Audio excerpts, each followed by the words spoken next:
verset 20. OK. Donc, Il y eut une famine dans le pays, et Abraham descendit en Égypte pour y séjourner, car la famine était grande dans le pays.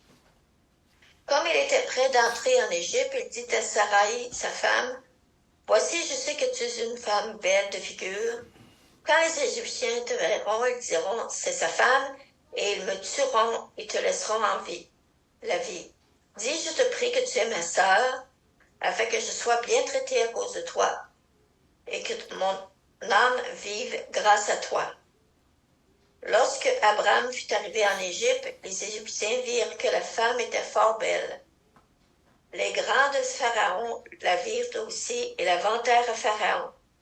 Et la femme fut emmenée dans la maison de Pharaon. Il traita bien Abraham à cause d'elle, et Abraham reçut des brebis, des bœufs, des ânes, des serviteurs et des servantes, des ânesses et des chameaux.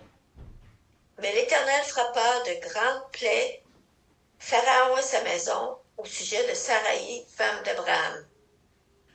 Alors Pharaon appela Abraham et dit, « Qu'est-ce que tu m'as fait? Pourquoi ne m'as-tu pas déclaré que c'est ta femme? Pourquoi tu dis c'est ma sœur? Aussi l'ai-je prise pour femme, et maintenant voici ta femme, prends-la et va-t'en. » Et les Pharaon donna ordre à ses gens de le renvoyer, lui et sa femme, avec tout ce qui lui appartenait. Oh, encore, Seigneur. Tu parles d'une gang. Tu es collé avec nous depuis les créations, Seigneur.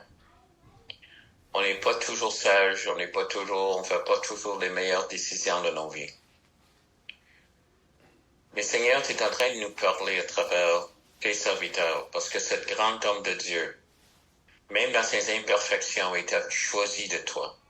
Choisi de toi, Seigneur, pour faire une œuvre incroyable qui existe encore aujourd'hui.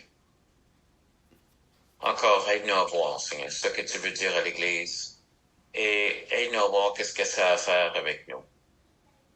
Amen. Semaine dernière, on a parlé d'Abraham, puis Abraham, il n'est pas Abraham encore, il a 75 ans, et pendant 75 ans, il est resté à Ur en Chaldée. Ils étaient des personnes qui adoraient des faux dieux. Ça, c'était leur pratique. C'est la manière qu'ils pensaient, c'est la manière qu'ils étaient entraînés, c'est la manière de tous les jours, un peu comme toi, t'es Québécois, puis ou quelqu'un d'autre, on va dire, les pratiques de notre société. Et on sait, il y avait un effet sur eux. Malgré ça, quand son père Terach est mort, Dieu lui a parlé. Et il parlait tellement clairement. Mais dans qu'est-ce que Dieu lui a parlé, verset 1 à 3, c'était des promesses de qu'est-ce que Dieu allait faire avec lui et qu'il va bénir tous les peuples de la terre à travers lui. Et que ceux qui vont le bénir vont être bénis, ceux qui vont être contre lui vont être maudits. Donc voici les promesses de Dieu. Dieu lui parle, il est certain de ça. Et il prend sa famille et il s'en va. Donc à 75 ans, il part et quel âge a Saré? Si Abraham a 75 ans, quel âge a Saré? 65. Quel âge que Saré a eu Isaac? Elle avait 10 ans de moins, non? Ça. Oui. Parce que Saré, c'est ça, 10 ans de moins. Considère ça quand on voit la fin de l'histoire. Donc, Abraham prit Saré, sa femme Lot, et ont parti. Et avec, verset 5, avec tous les biens qu'il possédait et les serviteurs qui étaient avaient acquis à Charan, ils partent pour aller dans le pays de Canaan. Ils arrivent dans le pays de Canaan. Abraham parcourt le pays jusqu'au lieu de Sichem. À Sichem, c'était connu l'instruction le chaîne de Morée, c'était le chaîne d'instruction, en tout cas. Je sais pas. Et les Cananéens étant encore dans le pays, quelle importance?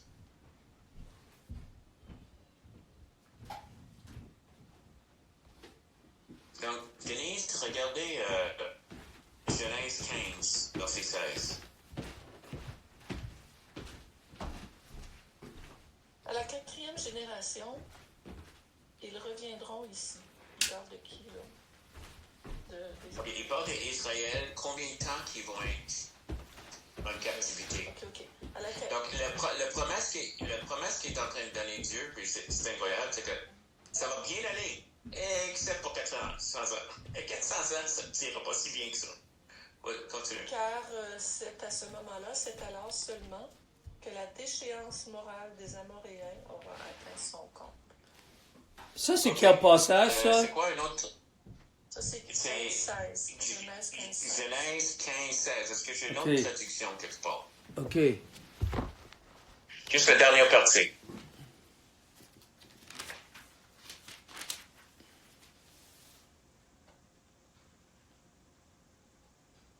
Tu demandes si quelqu'un veut lire une autre version, c'est ça? 15, verset 16. Le fin. Regardez l'iniquité des Amoréens. Et je veux juste être certain de ça. Le péché des Amoréens, l'iniquité des Amoréens. Puis c'est quoi le mot que tu as utilisé, Denise, dans ton traduction? Déchéance morale. Morale. Donc, la chose est, c'est que qu'est-ce qu'il est en train de proclamer ici? C'est qu'il y a un certain temps, autrement, les Amoréens, qui étaient les Amoréens? C'était des descendants de Canaan. Je crois que c'est Ému, son fils, en tout cas, c'est de la descendance. C'est des Canaanites et avec les Amoréens qui ont été complètement, tu sais, le sacrifice des enfants, toutes sortes de choses contraires à qui était Dieu. On trouve Abraham ici. Et on sait d'Abraham descend, le descendant d'Abraham. Mais les Cananéens ou les Amoréens, ils ont l'air d'avoir allé encore plus loin que les autres. Que Dieu a dit, à cause de ça, je te donne le pays. Souvent, on se demande, mais comment ça que Israël, Dieu dit, mais rentre et tue tout le monde. Je te donne le pays. Mais qu'est-ce qui se passe avec ce peuple-là? Ce peuple-là descend de Canaan. Et ils n'ont aucune excuse de ne pas connaître la vérité. Aucune personne sur Terre dans ce temps-là, parce que tout le monde n'est pas si loin que ça de la vérité, de la déluge et d'autres choses.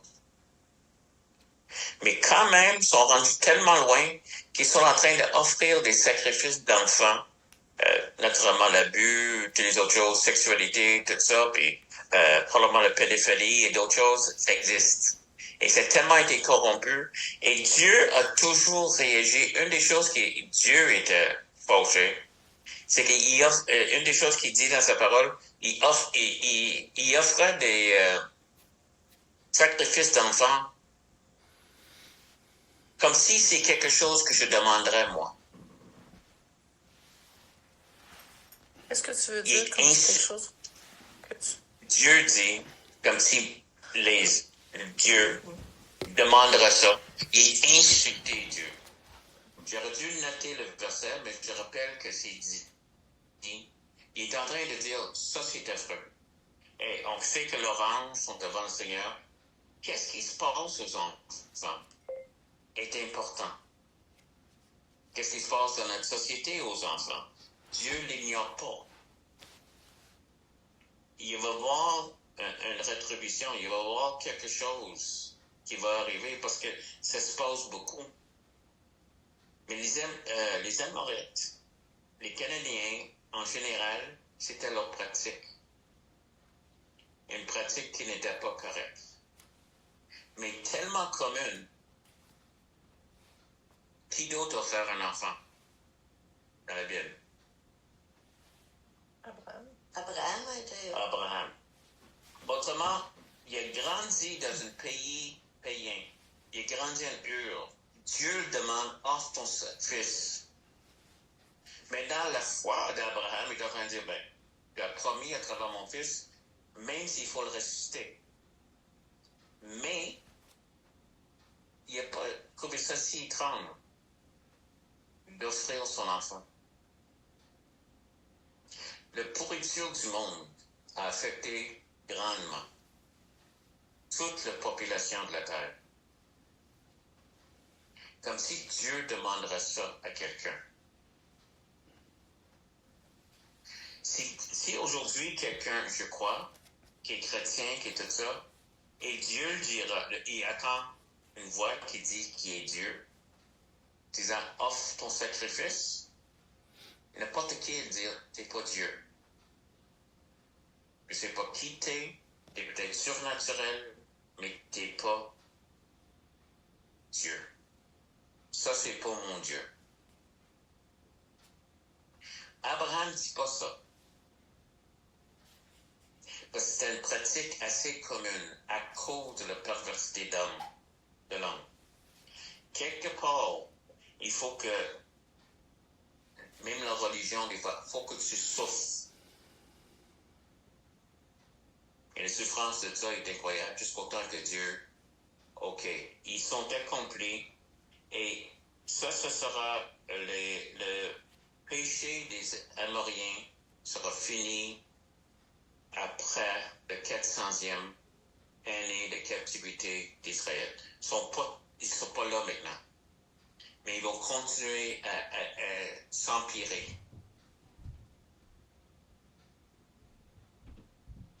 Ils sont en train de faire quelque chose. Ils sont en train de... Reste tranquille et voir la délivrance du Seigneur. C'est que le Seigneur nous a parlé. Même quand ça a l'air incroyable, garde les pratiques qui sont en train d'être faites tout autour d'Israël. Et c'est pas pour rien que Dieu est obligé de dire à Israël, sépare-toi d'eux. Parce que c'est pourri. C'est vraiment pourri.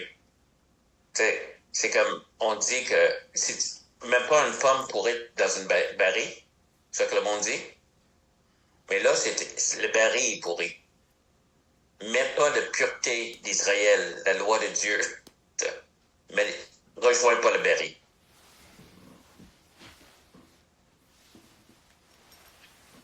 Donc, OK, Canaan, c'est le fils de Ham, puis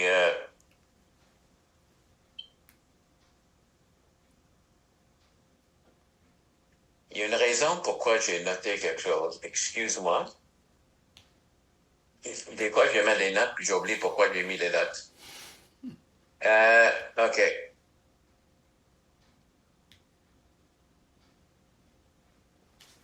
Oh, OK. Canaan engendra Sidon, son premier-né, et Heth, les Jébusiens, les Amoriens et les une autre gang. OK? C'est pour ça que j'ai pris en note. Donc, juste pour montrer, ça vient de Ham, qui était maudit, et maudit Canaan, qui était maudit. Mais ils sont devenus assez loin de Dieu.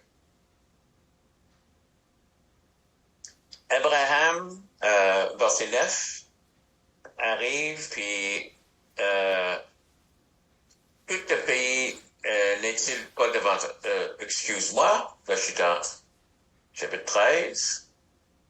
Abraham continue ses marches en s'avançant vers le midi. Autrement, selon ce que quelqu'un a dit, il a traversé complètement un bout de l'autre d'Israël. Josué dit, Josué 1:3, je te donnerai tout où passe le plan de tes pieds.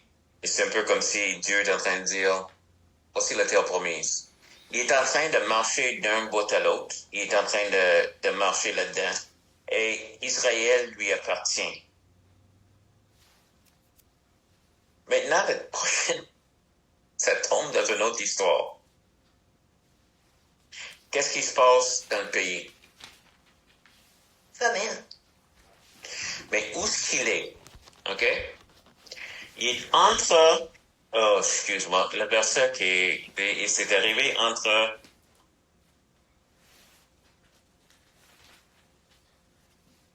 Bethel. Ouais. Et... Haï. Quel verset? 8. OK, excuse-moi, j'aurais dû le noter. Vois-tu ça? Verset 8. Qu'est-ce que Bethel veut dire? Maison de Dieu. Maison de pain. Maison de pain. De pain, ok. OK?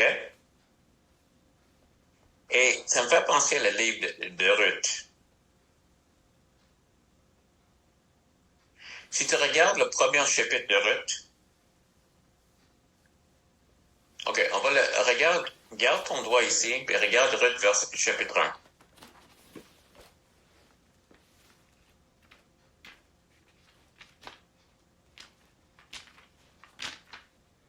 C'est ça dans 1 Samuel. Glenn, Oui. veux-tu lire verset 2 et 1, 2, 3 et le verset 20? Du premier chapitre? I can't hear you. On t'entend pas. Oh, excuse. Ah, Du ton micro premier est chapitre? OK, vas-y. Ah, le premier chapitre. Ok, parfait. Du temps des 1 à juges, 3. il y eut une famine dans le pays. Un homme de Bethléem de Juda partit avec sa femme et ses 2 fils pour faire un séjour dans le pays de Moab. Le nom de cet homme était Elimelech, celui de sa femme Naomi, et ses 2 fils s'appelaient Maclon et Kiljon. Ils étaient Éphratiens de Bethléem de Juda. Arrivés au pays de Moab, ils y fixèrent leur demeure. Elimelech, mari de Naomi, mourut et elle resta avec ses 2 fils. C'est ça, c'est 1, 2, 3. Ensuite, 20. Verset 20. Verset 20. Elle leur dit, ne m'appelez pas Naomi, appelez-moi Mara, car le Tout-Puissant m'a rempli d'amertume. OK. Je ne sais pas si exactement, mais ça me parle encore de ça. Donc, on a Elimelech et sa famille ici sont dans la maison de pain, mais une famine. La raison qu'il y a une famine en Israël, souvent, c'est parce qu'Israël est en train de pécher contre Dieu. Donc, il fallait apprendre une leçon et l'autre chose, avoir confiance en Dieu. Elimelech, son nom veut dire « Mon Dieu est roi ». Ouais. C'est intéressant. J'ai entendu ce sermon-là. Je pense que c'était la dernière année de l'école biblique. Donc, c'est pas d'hier. Mais ça m'a tellement frappé comment que Dieu orchestre des choses. C'est une vraie histoire, mais écoute le nom. Elimelech, mon Dieu est roi, décide de partir, aller dans notre pays, puis arranger sa vie. Verset 3, Elimelech, ou mon Dieu est roi, est la première chose à mourir. Tout ce qui reste avec Naomi, et Naomi, ça veut dire délice ou plaisant, des plaisants ou des délices. Il y a Machlon, et Machlon veut dire malade. Malade, oui. Et Kiljon. Kiljon, son nom veut dire décline physique ou mental. Un déclin. Languissant. Une drôle d'idée d'appeler ses enfants comme ça. Et je ne sais pas pourquoi, mais c'était leur nom. Peut-être qu'ils étaient tous les deux très faibles comme enfants. Oui. OK? Mais c'est tout ce qui restait. Et qu'est-ce que cette part-là, c'est que c'est tout ce qui reste. Après que mon Dieu est roi est mort. Si je mets de côté ça, je décide comment régler mon problème.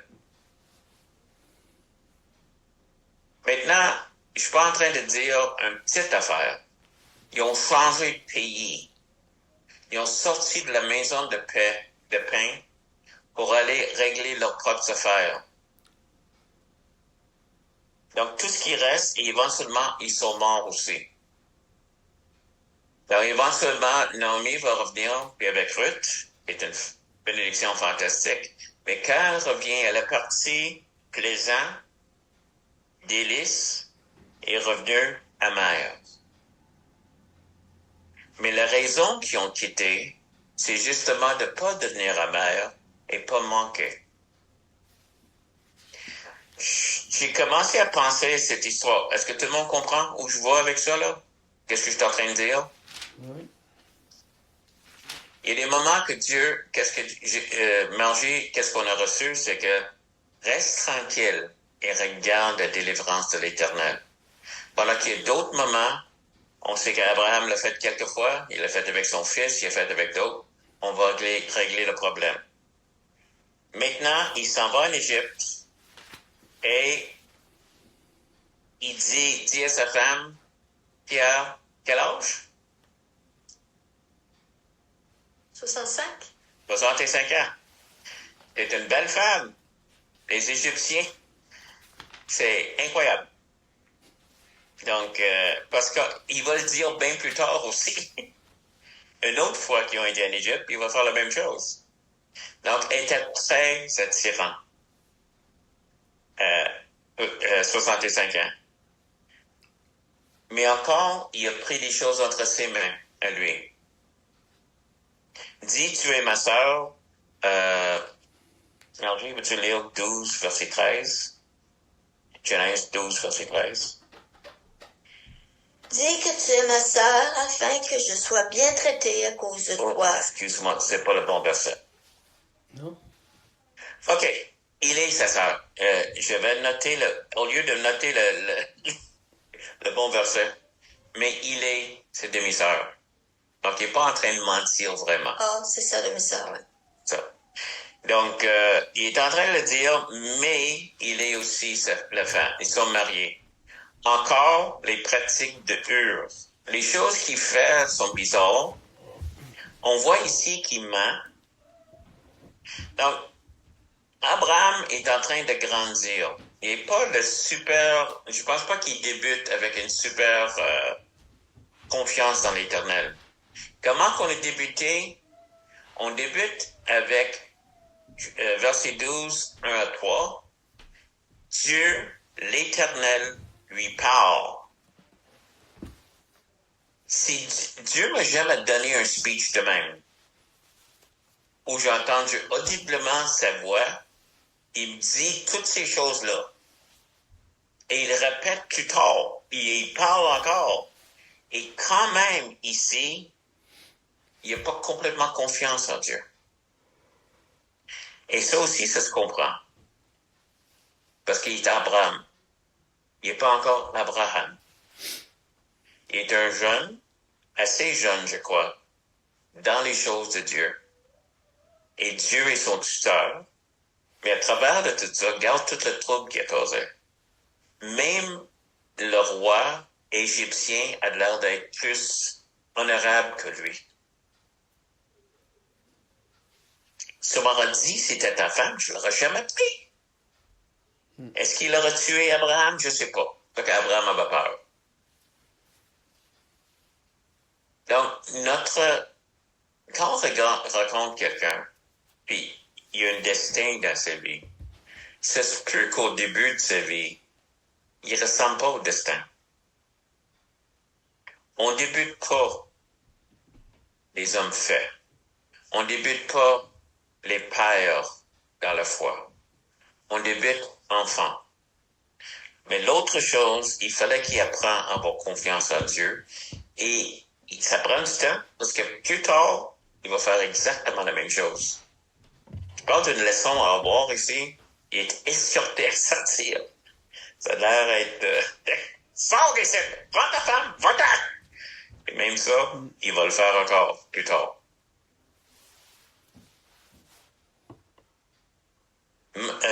Elimelech est mort. Mon Dieu est roi est la première chose. Quand je reprends contrôle de ma vie. Je crois que c'est pas une coïncidence que ces noms étaient là au début de Ruth. Et ici, je crois que Dieu veut nous parler aussi. Il a été le chercher en eux. Il sait qu'est-ce qu'il fait. Il va l'emmener. Déjà, il dit, il va y avoir un temps que le péché des Amélécites, c'est quoi le nom? Amorites. Amoriens, c'est ça. Oui. Vont être tellement grands qu'on va être obligé de faire quelque chose, les sortir du pays. Même chose avec Sodome, Gomorrhe. Ils vont, comme j'ai dit, il y a quelque chose au pot du péché, et surtout le péché extrême où Dieu est obligé d'agir d'une façon extrême. Parce que c'est un cancer. Puis on voit ça avec les déluges, on voit ça avec Sodome et Gomorrhe et tout ça. Et on n'a pas cette idée, même comme chrétien, j'ai pas cette idée, le danger du péché. Mais la race humaine a besoin. Donc, mais il est déjà préparé en Abraham. La race que tu vas te donner. T'as pas d'enfants? Tes enfants. Et ils vont être pris en captivité 400 ans. Et quand ils sortent, le péché des Amoriens va être complet. Dieu sait qu'est-ce qu'il fait, et on a toujours une lutte de reprendre contrôle. Et nous, on va régler nos affaires. Et qu'est-ce qui souvent nous pousse? C'est une famine. Quelque chose de réel est vraiment devant nous, où c'est épeurant. C'est toujours de lever les yeux. D'où me vient le secours? Le secours me vient. Voici qu'est-ce que je sais que Dieu veut pour nous. Et la paix se trouve là, la sécurité. J'aimerais dire que je vis là, mais il faut toujours, on revient vers ça. Seigneur, on demande que tu bénis ta parole.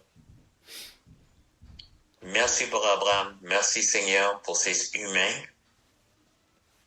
Et merci que tu les as gardés à travers toutes ces années, Seigneur.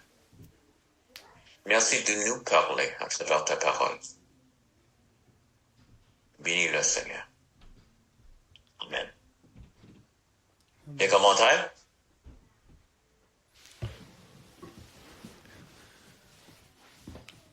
Abraham a manqué de foi. Le micro est fermé. Oh oui, ok, Hein? ok, oui. Non. Non, pas toi, c'est Denise. Denise. Denise Ok. parlait, oui. Ok. Vas-y, Denise. Ah ben, j'avais juste une petite question, c'est pas un commentaire. Oui. Bethel, tu as dit, Margie, que ça veut dire maison du pain. Bethléem aussi. Est-ce que Bethel... Ah, c'est Bethléem, je me suis trompée. Bethel, c'est maison de Dieu. C'est Maison ça. de pain. Bethel. Donc, Bethléem, il faudrait qu'on le voit. Mais Bethel, c'est vraiment maison de pain. Ah ben, Moi, je sais parce qu'à cause de l'enseignement donné en Ruth, je l'ai regardé, puis... OK, ben je pense que Bethléem aussi, c'est ça que ça veut dire. Fait que là, je me suis demandé, est-ce que Bethel est devenu Bethléem après? C'est-tu la même place? Ah! Géographiquement, je le sais pas, là. Je me suis posé la question, Ok. c'est juste ça, là. Fait que Oui, c'est une bonne question. Ben, ça se ressemble en plus, Bethléem, là. Comme moi. Ouais. Ça se peut. Mais Beth est importante. J'ai l'impression que c'est Beth qui est... Pain. OK. OK, merci. Mais c'est une très bonne question, puis je vais le regarder, puis dimanche, je vais te dire la réponse. Ou trouve-le toi-même. On va le regarder. Glenn, t'avais dire quelque chose? Quelque chose? Oui, malheureusement, Abraham a manqué de foi.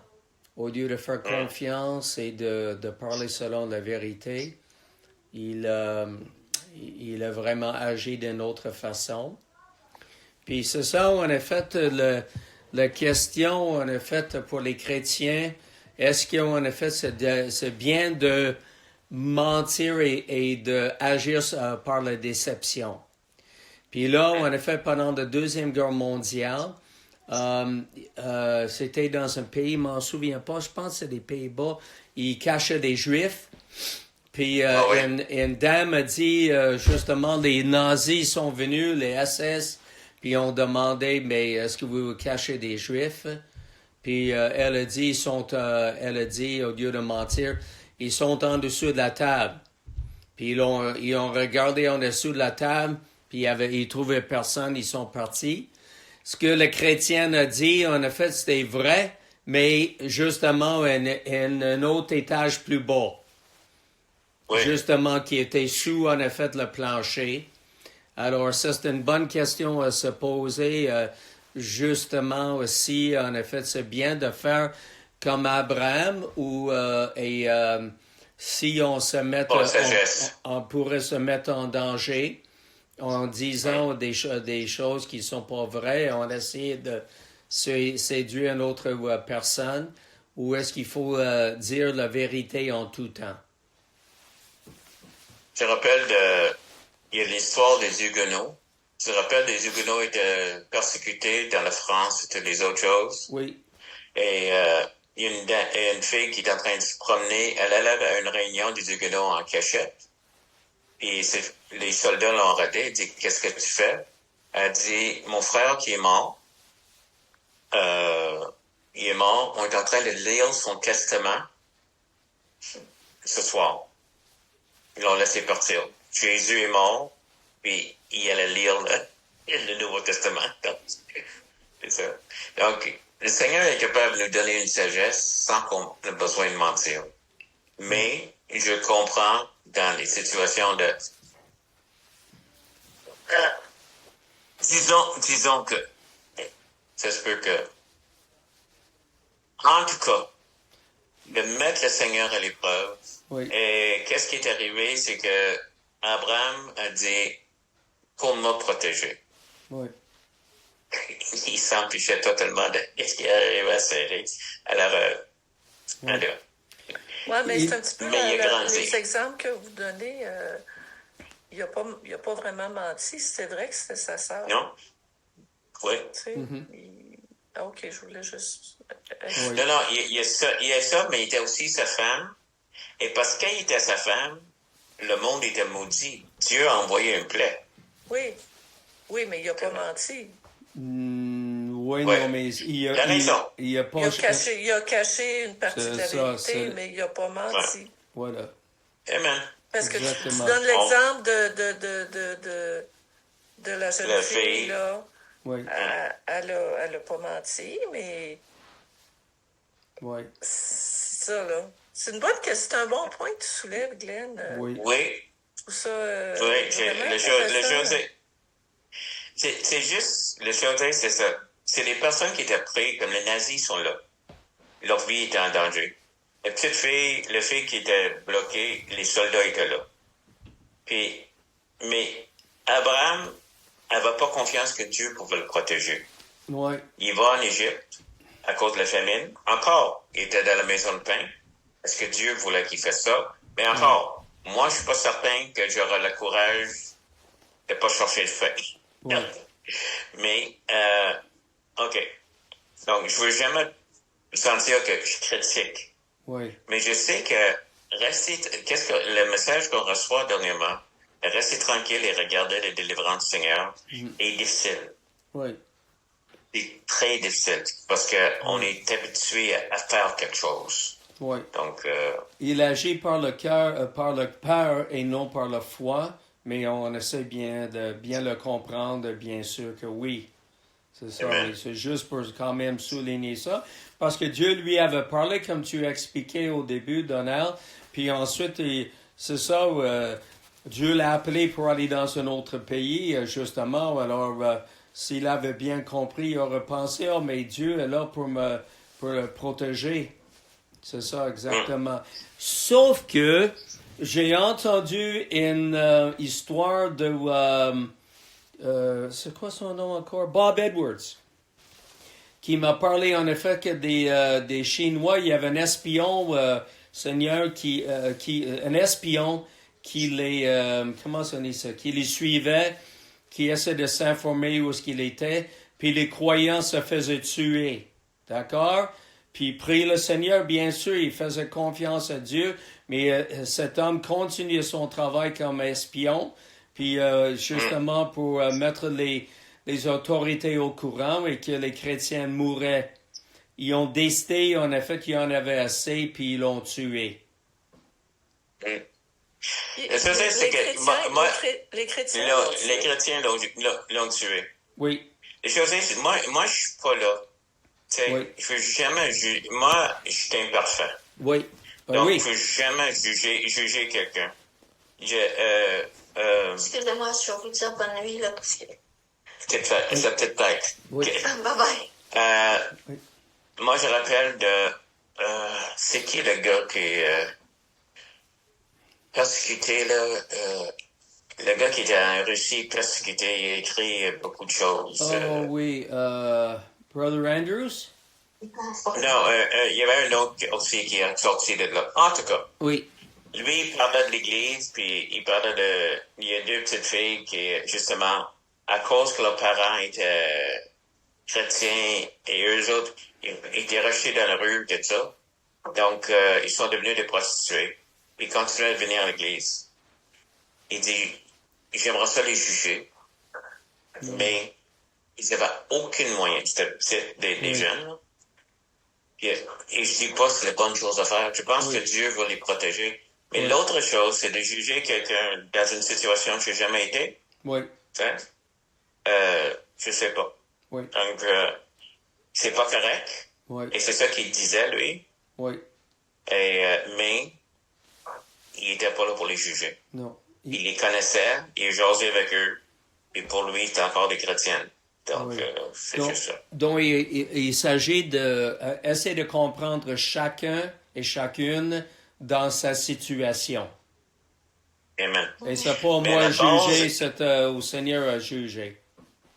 C'est ça. Pas? À la base de tout ça, c'est les vérités de Dieu. Oui. Il veut un peu comme on le disait, et puis c'est monte ici. C'est comme, il y a une place plus haut, et j'aimerais ça t'emmener là. Puis moi, j'aimerais ça aller là. Je suis toujours rendu là. OK. Oui. God bless you, gang. Oui. Puis, Moi aussi. J'espère que je vais finir mon affaire ce soir. So, je suis déterminé.